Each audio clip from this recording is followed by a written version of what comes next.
With the combination of a few simple ingredients, today we're going to be making sourdough. Let's talk about it. So when talking about sourdough, one key ingredient you need to have to make any type of sourdough, whether it's gluten-free, rye, or whole grain, is a sourdough starter.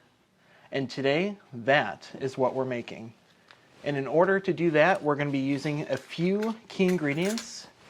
One being gluten-free sourdough starter, which is basically dehydrated yeast and bacteria vital in making a sourdough starter, which is a living, breathing organism which makes your bread. Brown rice flour, which is what we're going to use to feed the yeast. And finally, some water. I want to talk a little bit about the sourdough starter that we're using. We bought this from a company called Cultures from Health. They make a handful of different cultures, both gluten-free and non-gluten-free, for kombucha, sourdough, cheese, water kefir, milk kefir, yogurt, Bulgarian yogurt, a whole assortment of different fermented products, which is incredibly healthy for not only your gut, but for your mind. Alright, so in order to build our starter, first we're going to open up this package of the starter culture, again from Cultures for Health. We're going to pour this in here.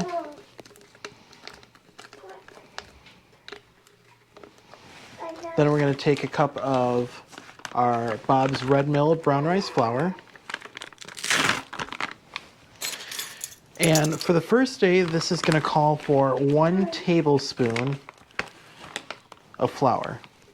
In addition to the 1 tablespoon of brown rice flour, we're also going to take 1 tablespoon of water. Really what you're trying to do is create a 1-to-1 ratio of flour and water when you're feeding this. Eventually, at around day 4, because you're going to need to feed this daily, at around day 4, you're going to increase it to 1/4 cup flour, 1/4 cup water. And you're also going to start discording 1/4 cup of the starter. So this is looking a little pasty, as you can see, so we're going to add just a little bit of extra water.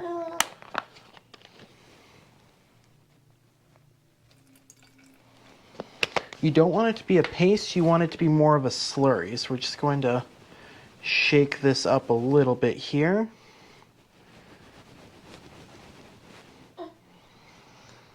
And now, as you can see, it's mostly dissolved. That's looking pretty good. So now, this is going to rest undisturbed with some cheesecloth covering it for about 24 hours, and then we're going to feed it again tomorrow. Let it rest for 24 hours, and then we're going to feed it on day 3. Let it rest for 24 hours, and then on day 4, we're going to discard half of it, and then we're going to add 1/4 cup of water and 1/4 cup of flour. You're going to continue doing day 4 every day until day 10. At day 10, you can start using the discard for sweetbreads, pancakes, all sorts of different projects. And also on day 10, you can use your starter to leaven your sourdough bread. Since that's what the starter does, it leavens the bread instead of the yeast. All right, so that is in essence how you make a sourdough starter. Now, a few caveats to what we just did. This was a gluten-free sourdough starter, which means it's not going to make the same type of bread that you're used to buying in a grocery store. But the same process is how you follow with a regular wheat or rye sourdough.